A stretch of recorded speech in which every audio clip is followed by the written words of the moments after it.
грузовом цеху новый пациент, Outlander XL 2007 года, но машина, прямо скажем, несколько запущена. Владелец приехал, чтобы прицениться и восстановить ее до приемлемого состояния, но давайте попробуем вместе отгадать, сколько бы стоил ремонт этого автомобиля. Что мы видим?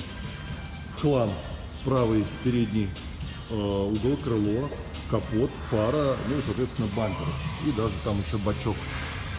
Противотуманка тоже отсутствует, нижняя губа повреждена,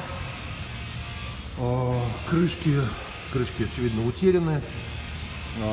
Правое крыло, вот такая вот коррозия, тут что-то, судя по всему, пытались выпрямить, но не доделали.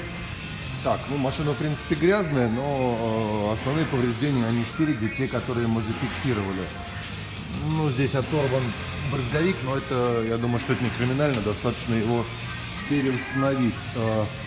Сзади бампер то же самое, зацеплен. Ну, нужно смотреть, что здесь можно сделать. Может быть, достаточно все это поправить, но вот заднее правое крыло уже шпаклевалось. Видно, что это было давно. Видно, что задета задняя правая дверь.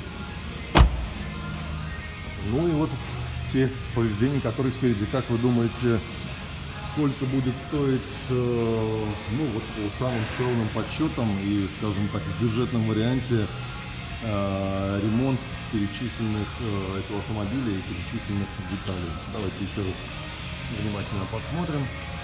Фара, крыло, бачок, бампер, скорее всего губа, возможно даже и решетка, капот, естественно, зеркало правое заднего вида, заднее правое крыло, задняя правая дверь, бампер, ну вот можно вскрывать, смотреть.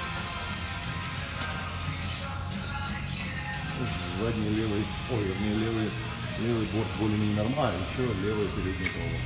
Вот такие повреждения у нас сегодня.